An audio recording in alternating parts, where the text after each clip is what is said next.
ओम ह्रीं अरहं णमो जिनाणम।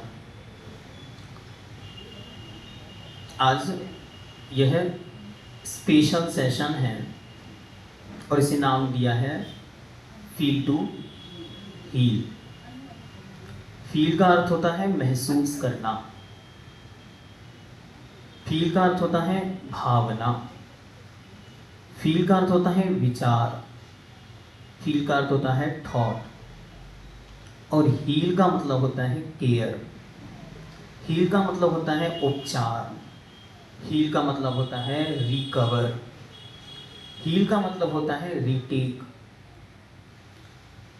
जब हम और आप किसी भी चीज़ के बारे में सोचते हैं, विचार करते हैं, तो उसी समय वह विचार मात्र हमारे मन में है ऐसा नहीं, वैसे सैकड़ों विचार इस संसार में भी प्रति समय घूम रहे हैं और हमारे विचारों से उन जो पार्टिकल्स जो इन्वायरमेंट में रिमूव कर रहे हैं, मूवमेंट कर रहे हैं, उनके और हमारे उन विचारों के बीच एक कनेक्शन डेवलप्ड होता है और उन विचारों से ही हमारा जीवन चलता है। हम यदि जैन धर्म और दर्शन के अनुसार देखें तो हमारे मन, हमारे वचन और हमारी काया, तीनों में कोई भी एक्शन होता है तो उस एक्शन से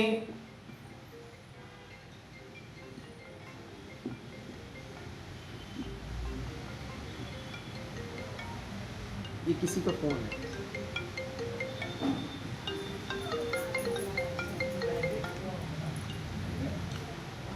तो वह जो मन, वचन और काय, मतलब हमारा मन, हमारा शब्द और हमारा काय, इन तीनों में कोई भी जब एक्शन होता है तो एट द सेम टाइम उस एक्शन के कारण इन्वायरमेंट में भी कुछ रिएक्शन होता है और उस रिएक्शन के कारण जो इन्वायरमेंट में जो पार्टिकल्स हैं जिन्हें हम कार्बन वर्गना बोलते हैं या कर्म पार्टिकल्स बोलते हैं, तो अंदर में होने वाले एक्शन के कारण वो कर्म पार्टिकल्स अट्रैक्ट होते हैं और वे हमारी आत्मा के ऊपर आकर चिपक जाते हैं, जिसको बोलते हैं आश्रव। वे ही कर्म पार्टिकल्स बीइंग टाइम अपनी आत्मा पर चिपके रहते हैं और एक टाइम पीरियड के बाद वे ही कर्म बाद में उदय में आते हैं। उदय में आते मतलब एक्शन में आते हैं। इतने दिन तक वो कर्म पार्टिकल्स आत्मा के ऊपर आकर वहां चिपके हैं और बाद में सडनली टाइम पीरियड के बाद वो रिएक्टिव हो जाते हैं, वो स्वयं एक्टिव हो जाते हैं और वे अपना प्रभाव दिखाते हैं। जब वे प्रभाव दिखाते हैं तो वे ही कर्म फल के रूप में दिखाई देते हैं। अब ये आए कहां से? तो इनको लाने वाला है हमारा अपना विचार। हम स्वयं उनको लाए हैं, बाहर से कोई और नहीं लाया है। इसीलिए सबसे पहले सबसे इंपॉर्टेंट चीज यदि कोई है जिसको हमें पकड़ना है तो वो है इस शरीर के अंदर विराजमान एक एनर्जी जिसका नाम है आत्मा। सबसे पहले इंपॉर्टेंट तत्व तो वही है। यदि हमारे पकड़ में वह आ जाए कि वह कोई एनर्जी है जो काम कर रही है प्रति क्षण प्रतिपल, वो सोचती है, वो विचार करती है, वो फील करती है और वो ही प्रति समय उस फीलिंग के कारण हील करती है। तो उस आत्मा को जब हम जान जाते हैं, वो विश्वास का विषय ज्यादा है, ठीक है, क्योंकि जो विषय विश्वास का है उसे हम प्रत्यक्ष में कम देख पाते हैं, नेकेड आईज से वो दिखाई नहीं देता है, लेकिन वह विश्वास बिलीफ सिस्टम में जब डेवलप्ड होता है तो वह हमारे सामने प्रत्यक्ष होने लगता है। तो वह आत्मा जब ऐसे कार्य करती है तो रिएक्शन होने के कारण वह कर्म वर्गणाएं आती हैं। जैसे जैसे उसके विचार होते हैं वैसी कार्बन वर्गणाएं आती हैं। मतलब जब वो नेगेटिव होता है, जब वो पाप रूप होता है, जब वो अशुभ सोचता है, जब वो गलत सोचता है, तो उस समय जो आने वाली वर्गणाएं हैं वे पाप रूप हो जाती हैं और जब वे ही एक्टिव होती हैं, काम करने लगती हैं, तो दुख देती हैं। जब कोई जीव अच्छा सोचता है, अच्छा बोलता है, अच्छा करता है, जिसे हम शुभ कर्म बोलते हैं, तो वह करता चला जाता है, तब वही वर्गणाएं उसे अच्छे के रूप में फल देती हैं। और ये एक कंटिन्यू प्रोसेस चलता चला जाता है। कब से चल रहा है? अनादिकाल से। और हम सब उसमें ट्रैप्ड हैं, फंसे हुए हैं। एक जाल है जिसमें कंटिन्यू जो वर्गणाएं, जो एनर्जी पहले से चिपकी हुई है वो झड़ती है, फिर नई आकर चिपक जाती है, फिर झड़ती है, फिर नई आकर चिपक जाती है, जिसको हम बोलते हैं कर्म की निर्जरा, फिर आश्रव, फिर निर्जरा, फिर आश्रव। और ये कंटिन्यू प्रोसेस अनादिकाल से, कहते हैं कि एंडलेस टाइम पीरियड से चला आ रहा है। कब तक चलेगा? तो इसके लिए आज का प्रसंग आपके सामने रखते हैं कि एक दिन नदी किनारे माटी पड़ी हुई थी और वो माटी बहुत दिन से सोच रही थी कि अपने मन की व्यथा किसी को कह दूं, लेकिन कहूं किससे? यहां सुनने वाला भी कौन है जिसे अपनी व्यथा सुना दूं? अपनी कहानी से रिलेट करना इसको, ठीक है? आज का सेशन केवल अपने लिए, दूसरे से कोई मतलब नहीं, ठीक है? ओनली मी, बस। मी मतलब योरसेल्फ, अपने आप को ही फील करना है। और यहां कहानी में भी आपको अपने आप को ही प्रेजेंट करना है, ठीक है? तो वो माटी के मन में भाव आता है कि अपना दुख किसी को सुनाना है, अपनी व्यथा किसी को सुनानी है। और शायद जीवन में सबके ऐसा समय आता है कि लगता है कि कोई बात किसी से करनी है, लेकिन किसको कहें कि समझ में नहीं आता। तो वो माटी एक दिन अपनी माँ से बहुत दिनों के बाद सोचते विचारते एक दिन अपनी माँ से कहती है कि माँ, तुमसे कोई बात करनी है। तो माँ कहती है कि बेटा सुनाओ। और वो सुनाना शुरू करती है और सुनाते हुए कहती है कि माँ, दुख युक्ता हूं, सुख मुक्ता हूं, दुख युक्ता हूं, सुख मुक्ता हूं, पद दलिता हूं। और मैं पद दलिता हूं, मैं पद दलिता हूं, दूसरों के पैरों के नीचे दबी आ रही हूं। मां, दुख युक्ता हूं, सुख मुक्ता हूं। कैसे इस जीवन का उत्थान होगा? क्या मेरे इस जीवन का निर्माण होगा? पथ दो, पथ दो, पथ मतलब रास्ता, पद दो मतलब पैर दो, और पाथेय दो मां, पाथेय मतलब नाश्ता।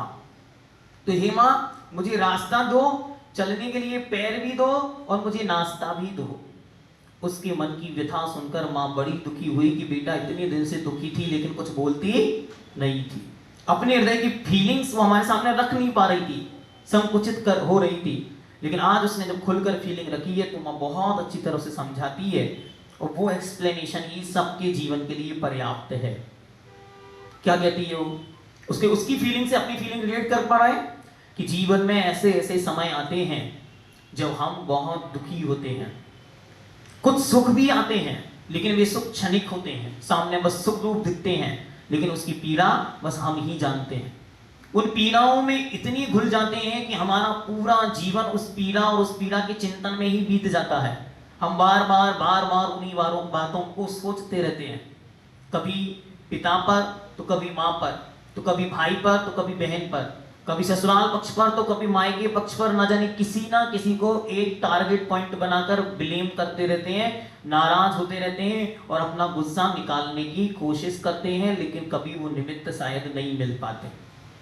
और अंदर ही अंदर वो कषाएं, वो बैड फीलिंग्स, वे बुरे विचार, वे अशुभ चिंतन हमारे अंदर घर करते चले जाते हैं।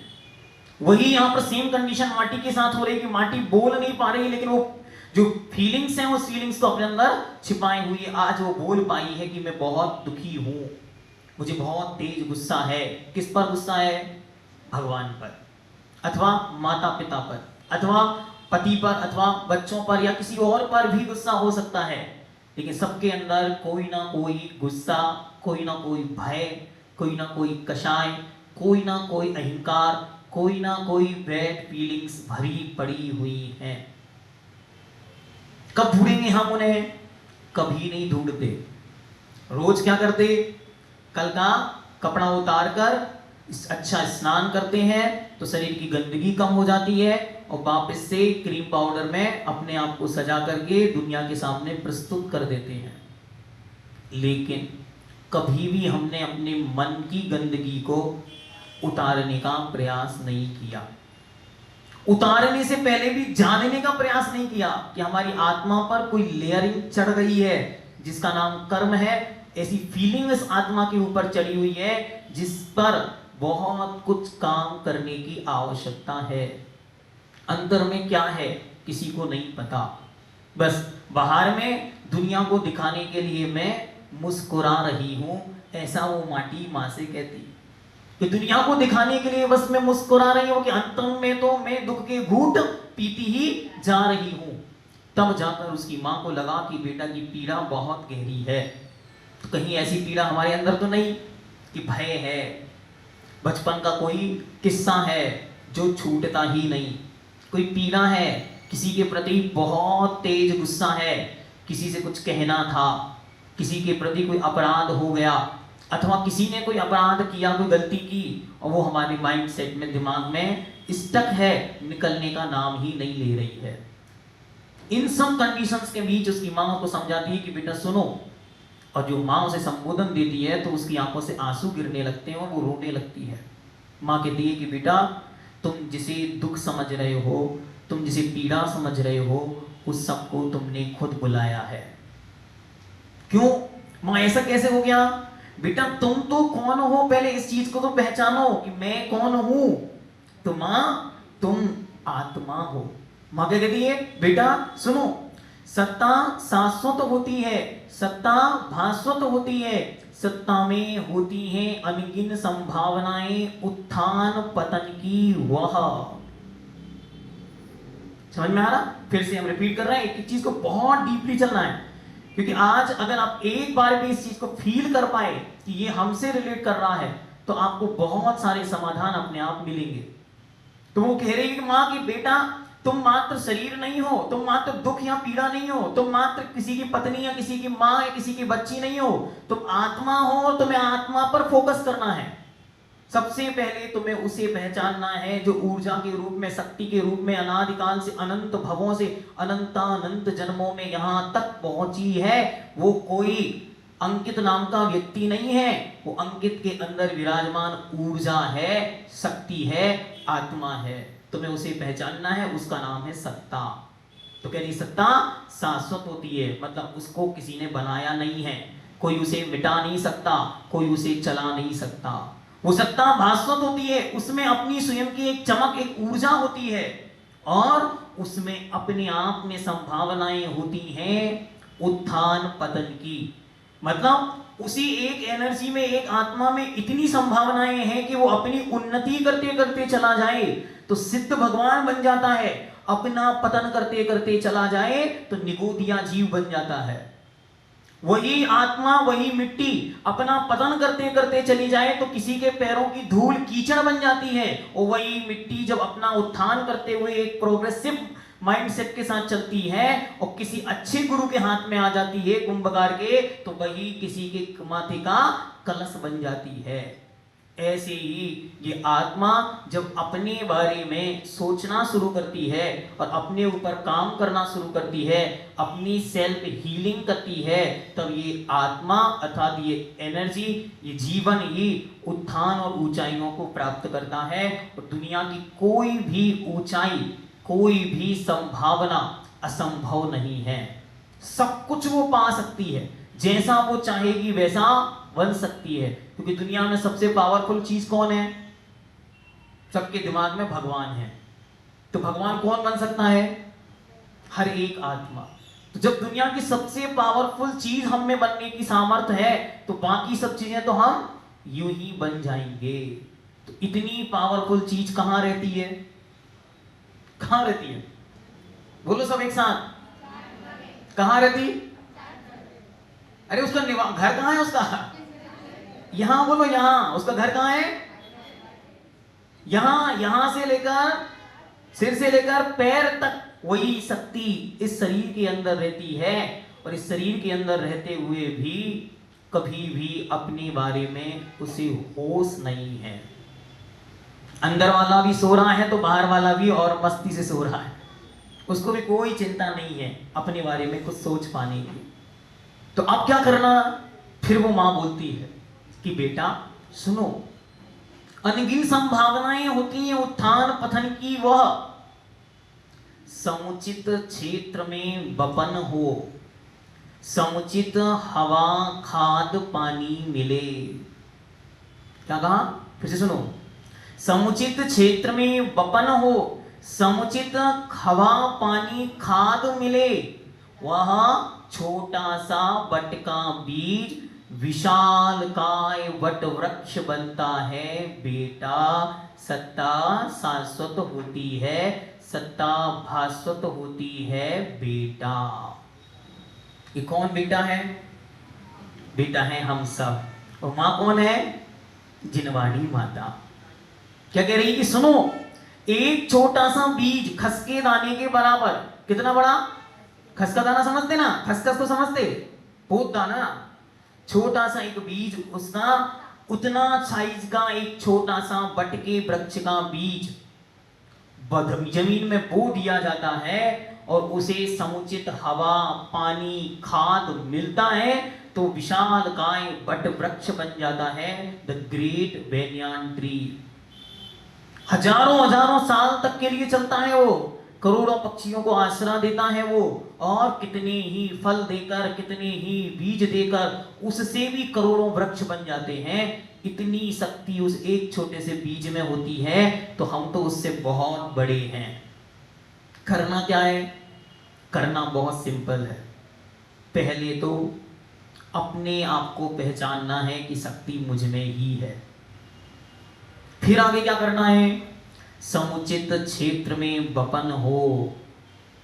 था उसी बीज को ला करके एक चांदी की डिब्बी में, प्रेम जी ने चांदी की डिब्बी में ला करके तिजोरी में रख दिया। अब क्या होगा उस बीज का? जो है सो वो वैसा ही बना रहेगा। तो कह रहे हैं कि उसी बीज को समुचित क्षेत्र में ले जाकर वपन करना है, बोना है। ऐसे ही ये क्या है? ये खेत है। इस खेत में, इस आत्मा में, इस मन रूपी खेत में जैसे जैसे बीज बोए जाएंगे वे फलेंगे? जरूरी नहीं। क्यों?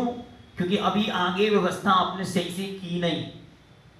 तो कहने क्या करना है? पहले अच्छी तरह अपने मन को प्यूरिफाई करना है। किससे? पुरानी विचारों से।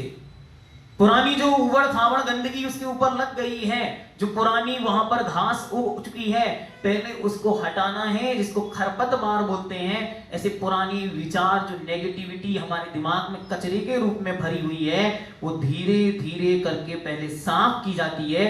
जब वो समाप्त हो जाएगी, फिर इसी आत्मा, इसी मन और इसी बॉडी में हमें नई फीलिंग्स बोनी है। वो नई फीलिंग्स बोने पर क्या करेंगी? वे नई फीलिंग्स ही हमारे लिए एक नया वट वृक्ष बनाकर देंगी। वो खुद ही वट वृक्ष बन जाएंगी। वे एक एक फीलिंग ही हमारी जिंदगी को बहुत सुंदर, बहुत व्यवस्थित और बहुत अच्छा बनाती चली जाएंगी। तो सबसे पहले क्या करना? अपने आप को पहचानने के बाद पहला काम है कि अपने आप के पुराने विचारों को एक बार पलटकर देखना। कैसे देखेंगे?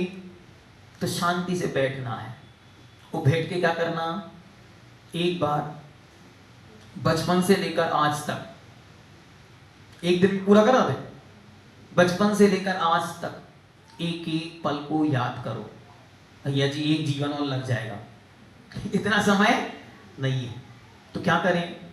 तो सबसे पहले उन विचारों को पकड़ो। किन विचारों को? जो विचार सबसे ज्यादा चुभ रहे हैं, सबसे ज्यादा प्रॉब्लमेटिक हैं, सबसे ज्यादा जो डिस्टर्बिंग हैं, सबसे पहले उन विचारों को पकड़ना है। वो विचार कौन से होंगे? वो विचार होंगे गुस्सा के, क्रोध के। गुस्सा, एक्सट्रीम गुस्सा, वो सामने आ जाए तो अभी उसका गला काट के फेंकने का मन कर रहा है, ऐसी तक कषाय अंदर में आ गई, इतनी तेज गुस्सा है। तो गुस्से के। दूसरे अहंकार के, मेरे सामने वो लगता ही कहा था, बोला कैसे मेरे सामने इस तरीके से, तो किसे मान के, घमंड के। तीसरे नंबर पर भय, डर, अवसाद। इतना भयानक भय है कि उनको बस वो वाली बात बताना चल जाए, बाकी जो कुछ होगा हम सब देख लेंगे। और चौथे नंबर पर है अपराध बोध। अपराध बोध मतलब गलतियां, ऐसी कोई गलती जो हर उम्र में हर किसी से हो सकती है, वो हमसे भी हुई होगी या हो गई होगी अथवा कर दी गई होगी, लेकिन उसकी फीलिंग्स और उसका बुरा इम्पैक्ट आज भी हमारे मन पर पड़ा हुआ है। 4 फीलिंग समझ में आई। पहली फीलिंग है गुस्से की। अच्छी तरह आज वर्क करना है आपको, पूरा आज का दिन कल का दिन पूरा उसी में लगाना है, तब जाके आपको कल शाम को कुछ मिलेगा, वरना कल शाम आप आज को ही रिवाइज करने में बीत जाएगा ना। ठीक है, तो पहली फीलिंग्स है गुस्से की, दूसरी फीलिंग्स है घमंड की, और तीसरी फीलिंग्स है भय की, और चौथी है अपराध बोध की। इन 4 फीलिंग्स में हमारा पूरा जीवन कंक्लूड है, इंक्लूड है, सब कुछ इसी में चल रहा है, और कुछ हमारे पास है ही नहीं। एक क्षण के लिए भी हम और कुछ सोच ही नहीं पाते। इन्हीं चीजों को मेंटेन करने के लिए हमारा पूरा समय बीत जाता है, और इसी के लिए हम सारे के सारे पाप, सारे के सारे दिखावे, छलावे और जो कुछ करना पड़े बस इसको रिकवर करने के लिए करते हैं। अगर ये फीलिंग्स एक बार पकड़ करके क्लीन अप कर दी जाए तो वापस हमको इनको रिकवर करने के लिए अथवा इनको ढकने के लिए हमको कोई भी चीज बाहर से लगाने की आवश्यकता नहीं पड़ेगी। अंदर ही अंदर से जैसे कोई घाव हो जाए तो सबसे पहले उस पर जाके पट्टी बांध देती है। कैसे करते हैं डॉक्टर साहब? ऐसे करते हैं, पहले साफ करते हैं कि पट्टी बांधते हैं, सबसे पहले उसकी क्या करते हैं? सफाई करते हैं। और सफाई करते समय क्या होता? उसको जोर से कभी दबा देते तो क्या होता? दर्द होता, लेकिन निकलता क्या? अंदर छिपी हुई गंदगी बाहर निकल जाती है। ऐसे ही एक दिन के लिए आपको बैठना होगा। किसके साथ? अपने साथ। और अपने साथ एक दिन बैठ करके आपको क्या करना होगा? अपने अंदर की उस गंदगी को एक दिन दिल खोल के रो के, क्या रो के, दिल से रोना है, बढ़िया आंखों से आंसू आ जाएं, इतना रोकर उस फीलिंग्स को पहले बाहर निकालना होगा। तो धीरे धीरे उन एक एक फीलिंग्स को आपको 4 कैटेगरी में फीलिंग्स पहले डिवाइड करनी, और फिर उन एक एक फीलिंग्स को महसूस कर करके हाउ टू रिमूव इट, इस पर आपको वर्क करना। एक एक फीलिंग आएगी, remove it, wash out it, erase it, जैसे भी बने उसे अलग करने की कोशिश करना। तो इसके लिए सबसे सुंदर एक्टिविटी प्रोसेस है। आप करना चाहें तो आप कर सकते हैं, नहीं करेंगे तो कोई लाभ नहीं है, करेंगे तो ही लाभ है। तो क्या करना? तो एक उपाय बहुत अच्छा, ईमानदारी से करेंगे तो ईमानदारी से फल मिलेगा। शांति से एक दिन बैठना। किस दिन? जिस दिन सब बच्चे स्कूल गए हो, पतिदेव ऑफिस और दुकान गए हो, और जब फ्री हो जाओ ना 12 बजे सब गृहस्थी के काम से, तो 12 से 1 मोबाइल को करना ऑफ, और आज का टाइम इंजॉय इट। क्या इंजॉय करना? आज दी भर के दिल खोल के रोने का मन कर रहा है। क्यों रोना है?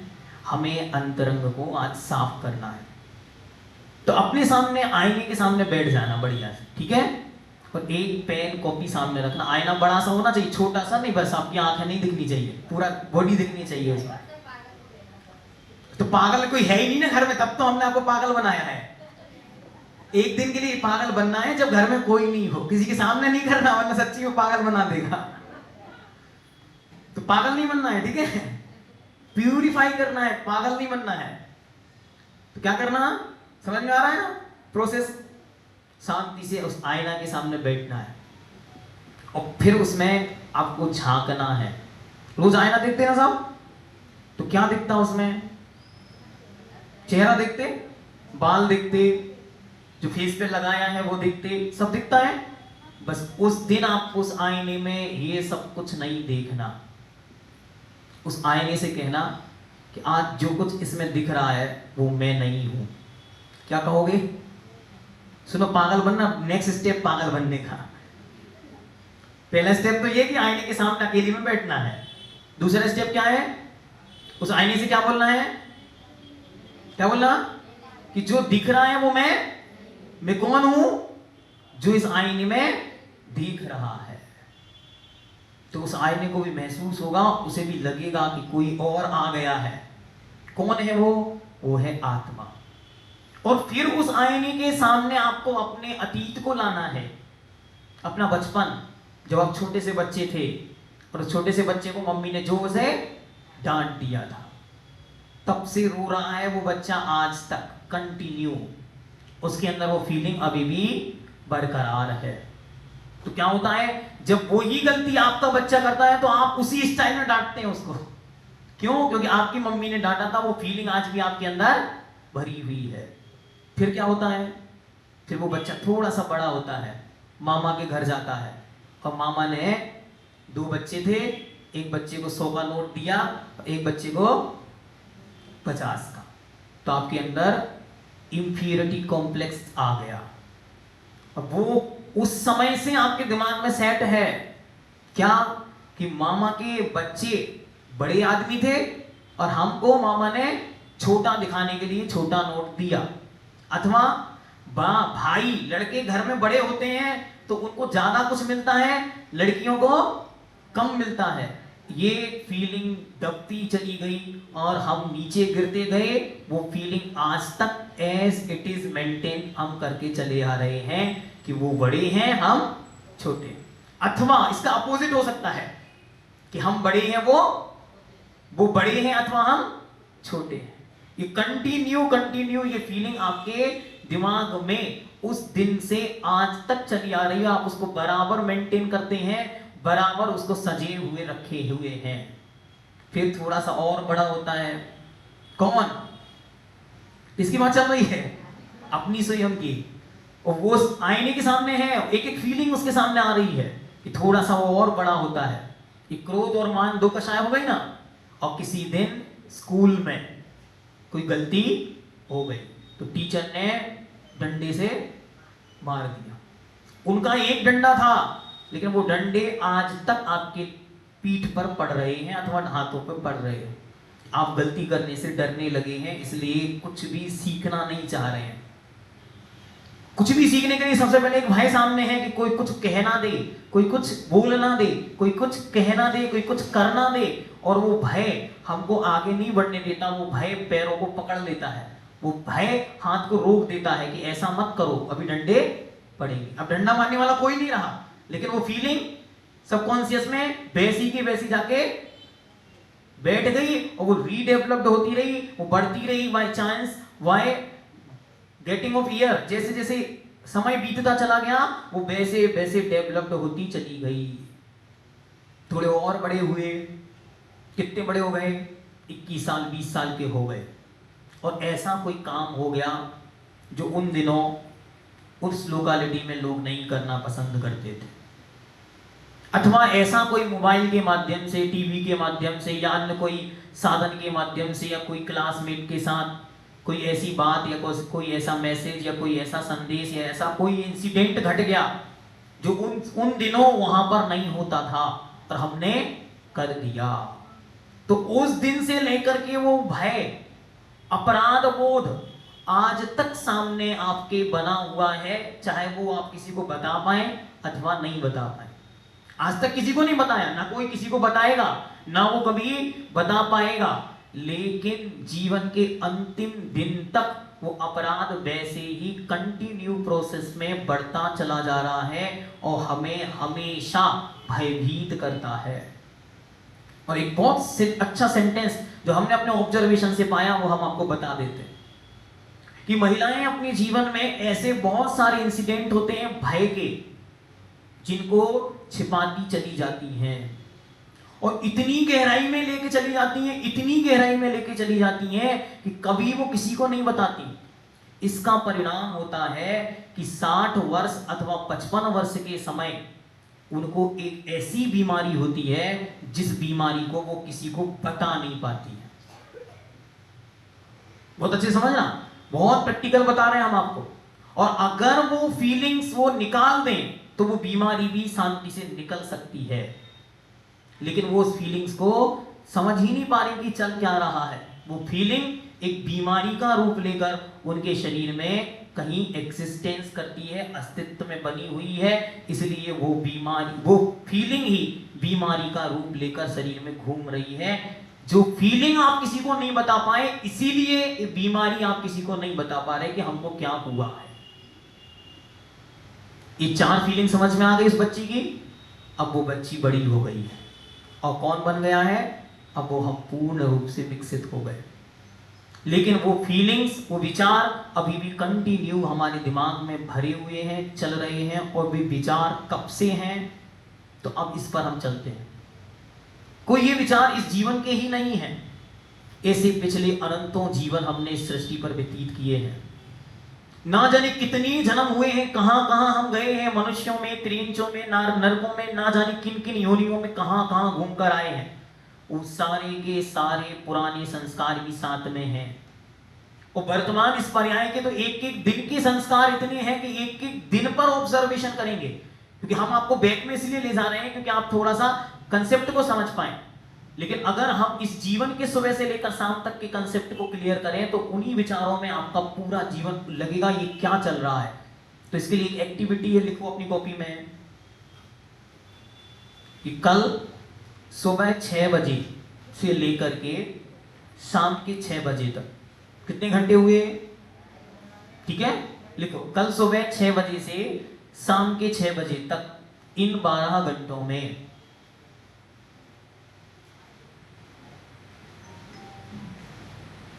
दो प्रकार की फीलिंग्स आपको लिखनी है।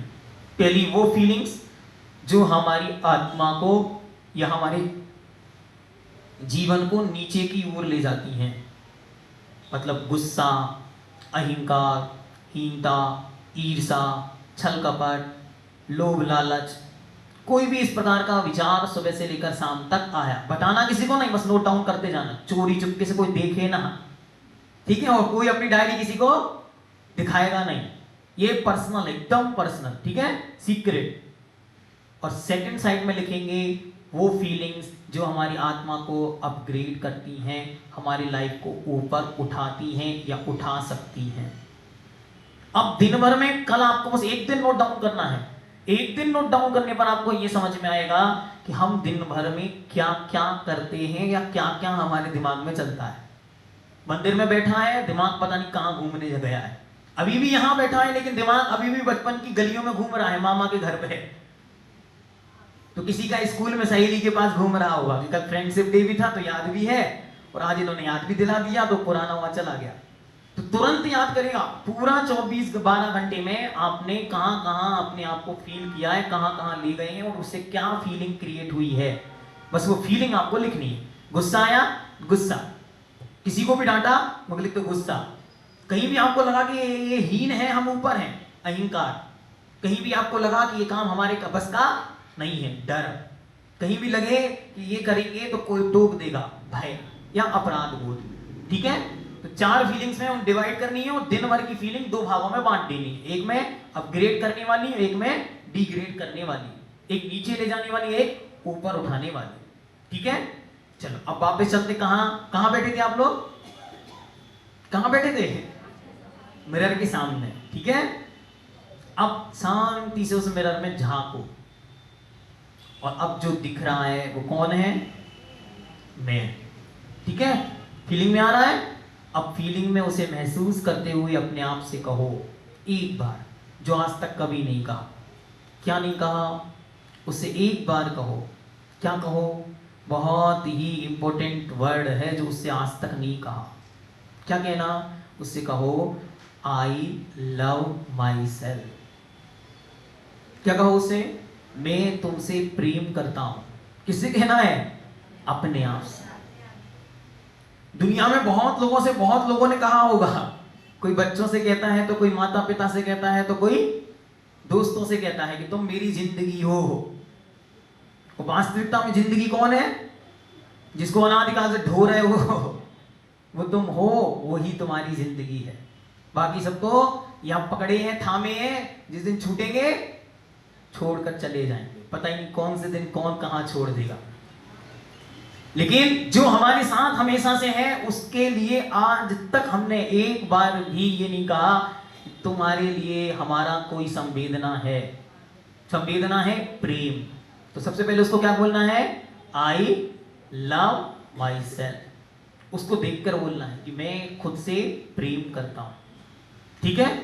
और दूसरी फीलिंग उसके साथ शेयर करनी है, बाकी कल कराएंगे, आज एक फीलिंग बस उसके साथ शेयर करनी है और उससे कहना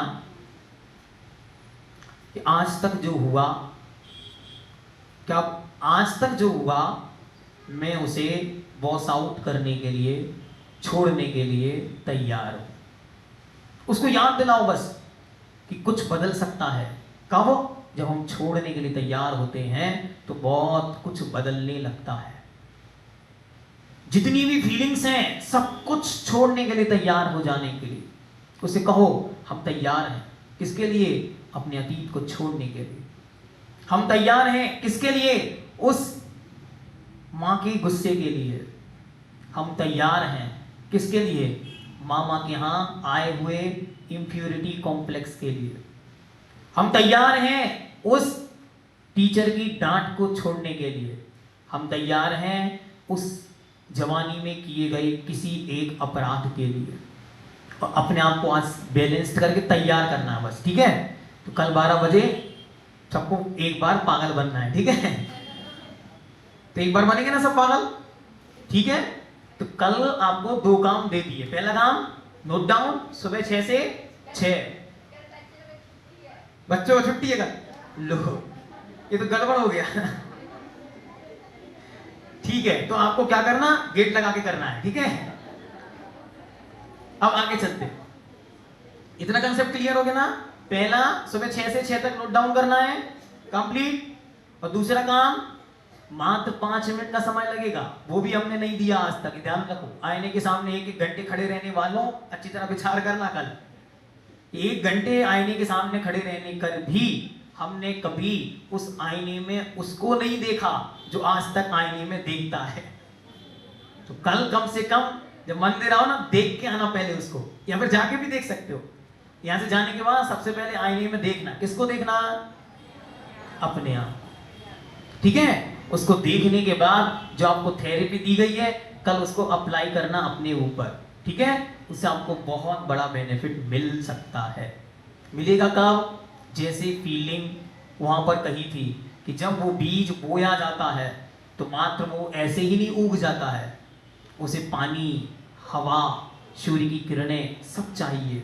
ऐसे ही इन फीलिंग्स को बार बार आपकी हिम्मत की और तो सजेशन की, उनको बार बार याद दिलाने की जरूरत पड़ेगी कि तुमको क्या करना है, तुमको कहाँ जाना है, ठीक है। तो आज आपका इतना प्रिपेयर हो गया ना, माइंडसेट एकदम तैयार हो गया ना। अब आगे चलते हैं नेक्स्ट स्टेप, ठीक है। समय है ना, कितना बज गया? 15 मिनट है ना, बस ठीक है। हम 8 बजे छोड़ देंगे, हम टाइम के बहुत पक्के हैं। आगे चलते हैं।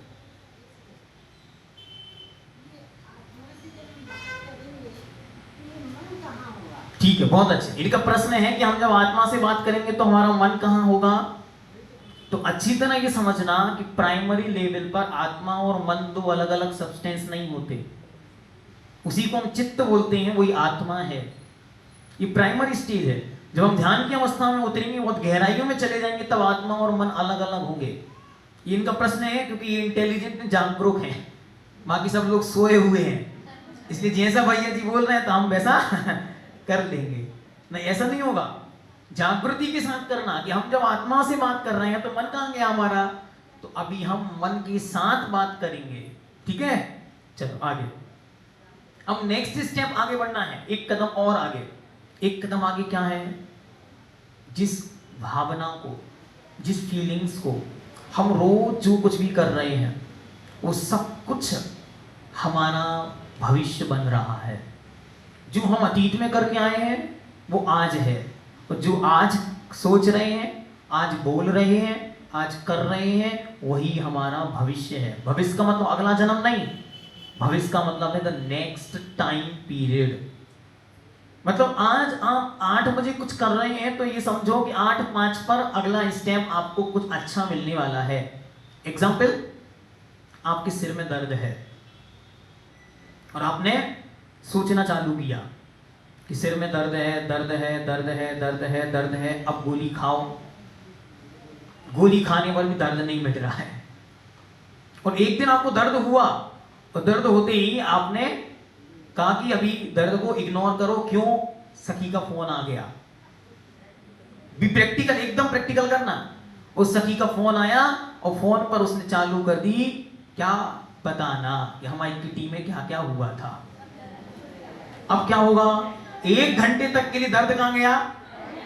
Go on. और कहां चला गया? भगवान ये दवाई अच्छी है, सस्ती की सस्ती और अच्छी की, तो ये फायदा मिल गया ना आपको।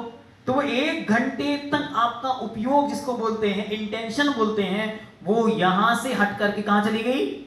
वहां चली गई। तो क्या हो गया? जब यहां से वहां चली गई तो दर्द कम हो गया। बस ऐसे ही जो इंटेंशन बहुत ज्यादा चुभती है, उससे अपने उपयोग को हटा के कहीं और लगा दो। मतलब जब नेगेटिव साइड हावी होने लगे तो कुछ पॉजिटिव सोचने लगो। जब नेगेटिव साइड हावी हो जाए तो हम कुछ पॉजिटिव करने लग जाएं। जब नेगेटिव साइड हम पर हावी हो जाए तो हम कहीं पॉजिटिव इन्वायरमेंट की ओर बढ़ जाएं। सखी को फोन लगाना जरूरी नहीं, लेकिन कुछ और भी हम उपाय ढूंढ सकते हैं। उपाय हम कल बताएंगे आपको, लेकिन आज बस हमको ये ध्यान दिमाग में लाना है कि ऐसा कोई भी जीवन नहीं होता जिसमें कोई गलती ना हो। ऐसा कोई भी जीवन नहीं होता जिसमें कोई भी, आचार्य महाराज ने एक कोटेशन लिखा था, वो लिखते हुए उन्होंने लिखा कि यहां कोई भी किसी का भी अतीत काला ना हो, ऐसा कोई है ही नहीं। क्योंकि अतीत यदि काला नहीं होता तो हम सब भगवान होते। क्या समझ में आया? कि यदि अतीत काला नहीं होता तो हम सब कौन होते? सब भगवान होते। चौथे काल में महावीर स्वामी आए थे, उनके साथ साथ अपन भी टिकट लेके निकल लिए होते। लेकिन जो जो यहाँ पंचम काल में आ गए, मतलब सबका अतीत, बस इसलिए डरने की कोई बात नहीं। जब सब काले हैं तो अपन भी काले सही। लेकिन अब हमारा आने वाला समय काला नहीं होना चाहिए, इतना हमारे अंदर विश्वास होना चाहिए। ठीक है? तो अभी आपको कल जो कंसेप्ट हम आपके सामने रखेंगे वो पूरी एक्सरसाइज होगी कि हमको कैसे कैसे कैसे कैसे उसको वॉश आउट करना है और कैसे कैसे उन फीलिंग्स को समझना है। अभी कहां थे हम? वापस उस पे चलते। अभी कहां थे? हाँ, मिरर के सामने का कंसेप्ट हो गया। अब क्या करना था उसके सामने? ठीक है, तो जैसे जैसे नेगेटिव आपके सामने आती है उसको समझना और उसको पॉजिटिव में कन्वर्ट करने का कोशिश करना। कैसे करनी है वो कल आपको बताएंगे, लेकिन आपको पहले आज 12 घंटे का समय दिया, उसमें पहले अपने आप को ये समझाना है कि वास्तविकता में कौन कौन से विचार हमारे अंदर में आ रहे हैं। अपने आप को जागरूक बनाना है एक्टिवली, और अपने आप को एक्टिव बनाते हुए अपने पर काम करना। कल के लिए आपको ये समझना है कि हमारा काम केवल हम पर है, बाकी बाहर वालों पर नहीं। क्योंकि एक आत्मा अपने ऊपर काम करती है तो वह, जैसे इन्होंने उदाहरण दिया था ना सुमन जी ने आपको, कि एक सिंह था एक शेर, उस शेर से कहा कि सामने हिरण आ रहा है और वो हिरण को पकड़ने के लिए भागा। इतने में ही 2 मुनिराज सामने से आए और मुनिराज ने कहा कि रुक जाओ, ये सिंहराज, ये वनराज, तुम रुको। क्यों? तुम भविष्य के भगवान हो। बस इतना सुना और वो स्टॉप हो गया, रुक गया। और जैसे ही वो रुका और बस उसका इंटेंशन बदल गया, और इंटेंशन बदलते बदलते इतना बदल गया कि वो 2-3 भवों के अंदर भगवान महावीर बन गया। ऐसे ही जैसे ही आपको एक दिन खबर मिली, क्या खबर मिली? कि मैं प्रेग्नेंट हूं, गर्भवती हो गई। ठीक है? जिस दिन ये खुशी, जिस दिन ये समाचार आपको मिला, बस उसी दिन आपको क्या हो गया? आपका चलना फिरना, उठना बैठना, बोलना, एवरीथिंग चेंज, सब बदल गया। कल तक सब खा रहे थे, अब हर चीज के खाने का ध्यान रखा जा रहा है, अब बोलने का ध्यान रखा जा रहा है। अब चिल्लाना नहीं है, गुस्सा नहीं करना है, अब ज्यादा सीढ़ी उतरना चढ़ना नहीं है, अब यहां वहां किटी पार्टी में जाना नहीं है। अब कहीं आप टेलीविजन देखने के लिए पहले सोच रहे हैं क्या देख रहे हैं, क्यों? अंदर कोई आने वाला है। ऐसे ही जब इस आत्मा को पता चला कि इस शरीर के अंदर एक आत्मा है और उस आत्मा में भगवान बनने की शक्ति है, तो वो आत्मा अपने आप, उसका चलना फिरना, उठना बैठना सब कुछ सीमित हो गया, संयमित हो गया। उसी का नाम 16 कारण भावना है। कि एक एक स्टेप स्टेप चलते चलते वो 16 प्रकार के ऐसे विचार अपने अंदर डेवलप्ड करते हैं कि उन्हें पता चल गया कि दुनिया में सबसे ज्यादा शक्तिशाली पद यदि कोई है तो वो तीर्थंकर का पद है, और मुझ में उसको पाने की शक्ति है। अब मैं कैसे अपने को उस रूप बनाऊं? तो उन्होंने अपने उठना बैठना चलना फिरना बोलना खाना पीना एवरीथिंग चेंज, और हर चीज में एक संयम आना शुरू हो गया। इसी का नाम है भावना, इसी का नाम है विचार, इसी का नाम है फीलिंग। कि जैसे ही अंतरंग में फीलिंग आती है, इंटेंशन आती है, और वो इंटेंशन चेंज एवरीथिंग। अंतरंग की वो एक फीलिंग उसको सब कुछ बदल देती है, और बाहर का पूरा एनवायरनमेंट चेंज हो गया, और वो आत्मा भगवान बनने के लिए तैयार हो गई। एक दिन में नहीं होती, भव भव लग जाते हैं, 2-2 3-3 4-4 5-5 भवों तक वो 16 कारण भावनाओं को भाते हैं। तब कभी एक बार तीर्थंकर के चरणों में बैठकर वो भावनाएं पूर्ण होती हैं, तब जाकर वो अगली पर्याय में अथवा 2-3 भवों में भगवान बनता है। ऐसे ही हम और आपको अपने अंदर पॉजिटिविटी डेवलप्ड करने के लिए, एक हीलिंग पावर डेवलप्ड करने के लिए पुरानी खरपतवार को उखाड़ना होगा, जिसका प्रोसेस हम कल आपके सामने रखेंगे, तो आप लोग उसको समझने का प्रयास करेंगे। उसके बाद क्या करेंगे? उसके बाद इस शक्ति को अपने अंदर जागृत करना है कि मैं आत्मा हूँ। हर समय ये आपके अंदर जागृति होनी चाहिए कि किसी की माँ, किसी की पत्नी, किसी की बेटी, किसी की बहन होने से पहले मैं एक आत्मा हूँ अथवा एक इंसान हूँ। मैं अपने आप के लिए क्या कर रही हूँ, मेरा अपने लिए क्या है, मेरा खुद के लिए क्या है, मैंने अपने लिए किया ही क्या है। इस पर जब बार बार हम विचार करेंगे तो हमारे अंदर अपने आप सेल्फ लव जिसको बोलते हैं, सेल्फ हीलिंग जिसको बोलते हैं, सेल्फ केयर जिसको बोलते हैं, आत्म उपचार जिसको बोलते हैं, वो फीलिंग अपने आप डेवलप्ड होती चली जाएगी।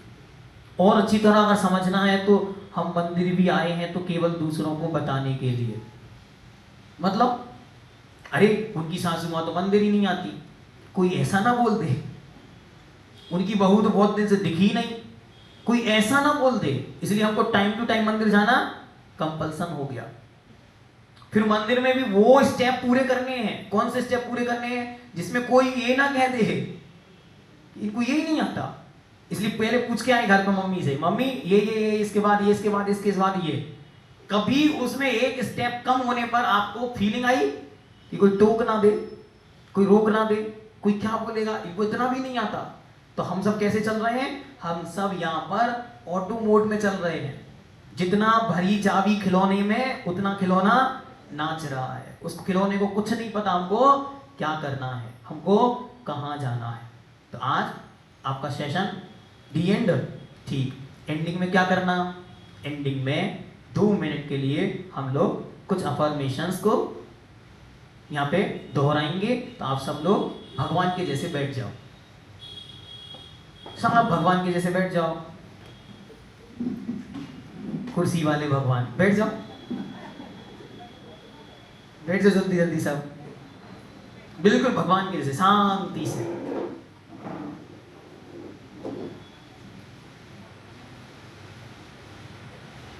बैठ गए सब? अब आपको जो मैं बोलूं बस उसको महसूस करना है, उसको फील करना है, और फिर उसी को जब हम रिपीट करने को बोलेंगे तब आपको रिपीट करना है, ठीक है?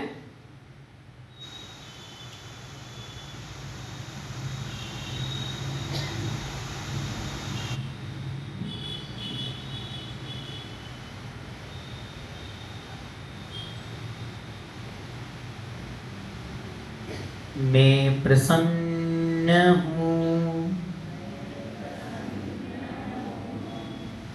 मैं प्रसन्न हूँ, मैं प्रसन्न हूँ। अब फील करना है इस प्रसन्नता को, और अपने चेहरे पर एक छोटी सी मुस्कान लानी है। वो फीलिंग किसी को दिखाने के लिए नहीं, बस अपने आप को समझाने के लिए कि मैं प्रसन्न हूँ। प्रसन्नता ऐसी होती है कि वो चित्त को भी प्रफुल्लित कर देती है। अंतरंग से वो स्माइल आपके चेहरे पर आनी चाहिए, इतना प्रसन्न होना है।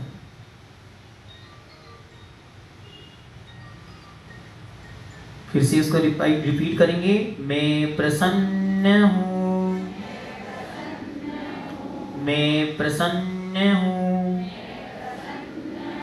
मैं प्रसन्न हूँ। अब नेक्स्ट स्टेप, उस आत्मा को फील करो, उस एनर्जी को फील करें और उस एनर्जी को आज एक बार बोलें।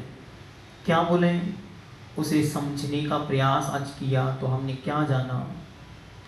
मैं परिपूर्ण आत्मा हूँ,